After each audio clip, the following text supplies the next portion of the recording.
$4 billion ఎగో ఈ అర్త్పై వాతావరణం చాలా వేరుగా ఉండేది. అప్పుడు భూమి మీద సముద్రాలు ఉండేవి. ఆ సముద్రంలో methane, ammonia, hydrogen, water vapour, CO2 లాంటి కొన్ని కెమికల్స్ ఉన్నాయి. ఇప్పుడు ఈ కెమికల్స్ రియాక్షన్స్ జరుగుతున్నాయి. మెరుపుల వల్ల, అగ్నిపర్వతాల వేడి వల్ల, సన్ నుండి వచ్చే యూవీ రేస్ వల్ల ఈ కెమికల్ రియాక్షన్స్కి ఒక సరికొత్త ఎనర్జీ వచ్చింది. దాంతో ఆర్గానిక్ మాలిక్యూల్స్ పుట్టుకొచ్చాయి. సో ఈ మాలిక్యూల్స్ సముద్రంలో ఉండే నీటి బుడగల్లోకి వెళ్ళాయి. దాంతో మాలిక్యూల్స్ కాన్సంట్రేషన్ ఎక్కువైంది. వెయిట్, ఇక్కడ నీకు మాలిక్యూల్స్ కాన్సంట్రేషన్ గురించి తెలియకపోతే హోల్ కాన్సెప్ట్ అస్సలు అర్థం కాదు.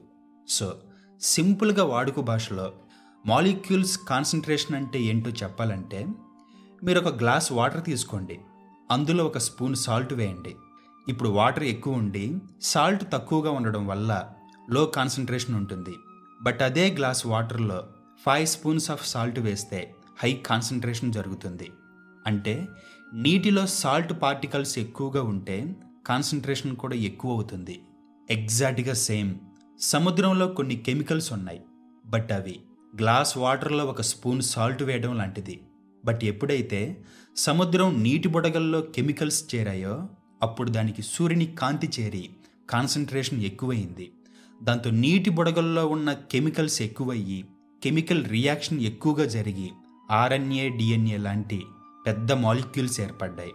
దాంతో సింగిల్ సెల్ జీవి పుట్టింది. సో ఇప్పుడైతే ఒక జీవం పుట్టింది, బట్ వీటికి సెక్స్ గురించి తెలియదు. సెక్స్ అనే పద్ధతి లేకుండా ఒక జీవి రెండుగా విడిపోయి మరొక కొత్త జీవిని సృష్టించేవి. ఇక్కడ మీకు ఒక డౌట్ రావాలి, దానికి ఆలోచించే బుర్ర లేదు, సెక్స్ నుండి వచ్చే సుఖం తెలియదు, బట్ ఎందుకు సెల్ డివైడ్ అయింది? అలా అవ్వమని ఎవడు చెప్పాడు? పైనుంచి బ్రహ్మదేవుడు చెప్పాడా? లేక జీసస్, అల్లా, పెద్దమ్మ తల్లి కాంట్రిబ్యూషన్ ఏమైనా ఉందా? అస్సలు లేదు. బట్ కారణాలు చాలా ఉన్నాయి. మొదటి రీజన్ ఏంటంటే, ఒక ఏకకణ జీవి మరొక ఏకకణ జీవిని తిని బలిసిపోయేది. ఫర్ ఎగ్జాంపుల్, మీ బాడీలో కొవ్వు ఎక్కువైందనుకో, ఏమవుతుంది? కదలిక తక్కువ ఉంటుంది, బద్ధకం ఎక్కువ అవుతుంది, గాలి పీల్చుకోవడానికి, ఫుడ్ తినడానికి, చివరికి యూరినేట్ చేయడానికి కూడా కష్టం అవుతుంది. సేమ్ సింగిల్ సెల్ జీవికి కూడా ఇదే జరిగింది. దాంతో సర్వైవల్ కోసం తన DNAని డూప్లికేట్ చేసి రెండుగా విడిపోయింది. దీన్నే బైనరీ ఫిషన్ అంటారు. అంటే సెక్స్ లేకుండా పునరుత్పత్తి జరగడం.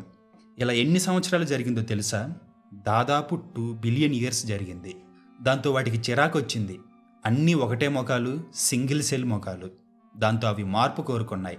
వాటి డిజైర్కి నేచర్ కూడా హెల్ప్ చేసింది.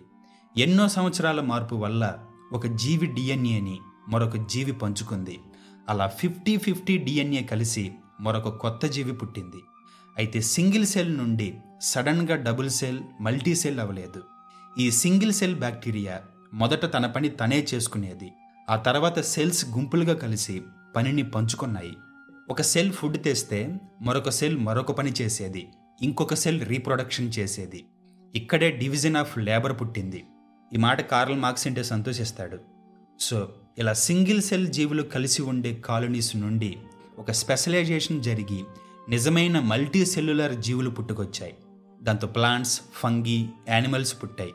ఇప్పుడు మన బాడీలో ఎన్ని సెల్స్ ఉన్నాయో తెలుసా? సుమారు 37 ట్రిలియన్ సెల్స్ ఉన్నాయి. అయితే ఇక సెక్స్ విషయానికి వస్తే, ప్రిమిటివ్ సింగిల్ సెల్ దగ్గర బ్రెయిన్, నర్వ్స్, హార్మోన్స్ లేవు. అప్పుడు సెక్స్ అంటే మేల్ ఫీమేల్ కాదు. కాబట్టి వాటికి లస్ట్, అట్రాక్షన్, ప్లెజర్ లాంటి ఫీలింగ్స్ లేవు. అప్పుడు అవి స్మెల్, సిగ్నల్స్తో తెలుసుకొని DNAని పంచుకునేవి. ఆ తర్వాత వచ్చిన మల్టీ సెల్యులర్ యానిమల్స్లో, అంటే జెల్లీ ఫిష్ లాంటి వాటిలో కూడా ఫీలింగ్స్ లేవు. అవి కేవలం లైట్, టెంపరేచర్ ఆధారంగా మాత్రమే రీప్రొడక్షన్ చేసేవి. ఆ తర్వాత ఎవల్యూషన్లో భాగంగా నర్వ్ సిస్టమ్ పుట్టింది. ఇన్సెక్ట్స్, ఫిష్, రెప్టైల్స్లలో మొదటి sexual behaviour plus mating drive కనిపించింది. బట్ వీటికి ఉండేది మనిషి మాదిరి లవ్ కాదు, కేవలం బయలాజికల్ డ్రైవ్ మాత్రమే. ఆ తర్వాత మమ్మల్స్ పుట్టుకొచ్చాయి, అంటే మంకీస్, హ్యూమన్స్. వీటికి బ్రెయిన్ చాలా అడ్వాన్స్డ్ అయిపోయింది. దాంతో సెక్స్కి ఫీలింగ్స్, ఇమోషన్స్, అట్రాక్షన్, లవ్ అనేవి యాడ్ అయినాయి. సో సెక్స్ పుట్టుకనేది కేవలం రీప్రొడక్షన్ కాదు, అది మనిషి అసలైన చరిత్ర, మనిషి నిజమైన జీవితం. అది మన జీవన సూత్రాలలో ఒకటి.